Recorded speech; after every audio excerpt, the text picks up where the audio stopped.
inside the door. You grope about for the flashlight, find it, and begin a search of the house, all the while shouting their names.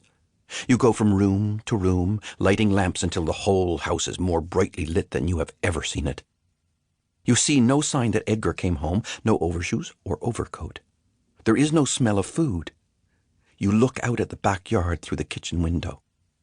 You go downstairs to the basement, which is empty, then upstairs to their bedroom, where the bed is made, your mother's dressing gown at the foot of it, and her slippers on the floor. It has always been a quiet house, eerily hushed except for the snapping of the logs in the fireplace and the clanging of the radiators. But now it feels like one that has been unoccupied for years, one whose residents in the middle of an ordinary day have left it forever, taking nothing with them. On your way out, you see their hats in the vestibule. You go outside and stand on the steps, surveying the yard, the fence, and the trees across the road. You shout, expecting no reply. The shout is more of an assertion to the house that it is still theirs, still yours, and that all three of you will soon be back. Your father would have known the storm was coming. You know. You read the signs as he taught you to. You know it will come on slowly, but it will be a bad one. It hasn't announced itself as abruptly as others in the past, but the signs are unmistakable. The ground is cold, the rising wind northeast. The snow begins to fall, and soon it snakes along the street, proof that it's dry and, despite the month, won't change to rain. Something has made your father think it was worth the risk of venturing onto roads that in snowstorms are little used and unmaintained. It snows harder. You run to the street and retrace your steps to school. You're really running now, running the way your coach has taught you to, trying to hold your form no matter what. You can think of no one else to run to, no one else who will agree with you, that something must be done. 1. Ned. It is a strange road that leads from London to an island in the North Atlantic, and from there to the Valley of the Sun. My parents disappeared 40 years ago in the last storm of the year, the first one of the winter, though it wasn't winter by the calendar. It was late November, too soon for snow to stay. It was gone within 2 days. Megan met Edgar in London in 1919.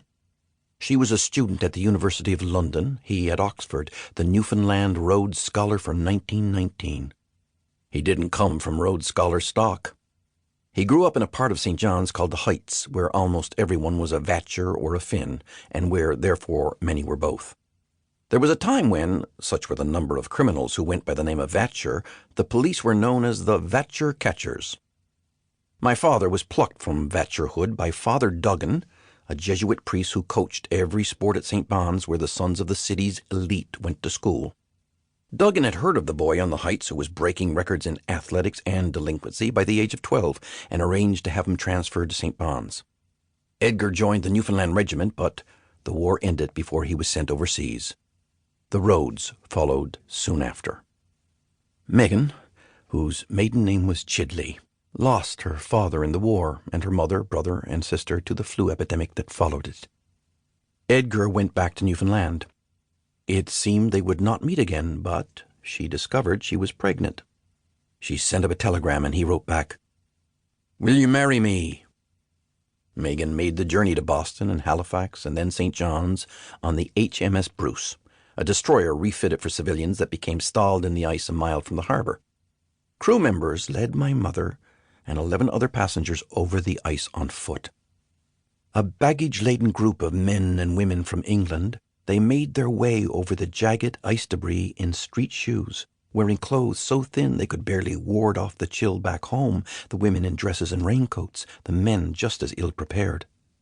The women's hats and the men's bowlers blew off and were carried away by the ceaseless gale that swept across the ice, which rose and fell each time a wave or tidal swell passed beneath it. It took them 4 hours to reach the Narrows, so intent were they on not slipping on the ice and dodging the parts where the water spouted up like lava.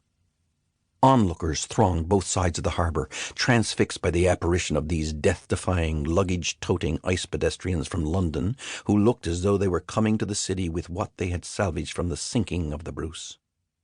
Cold, exhausted.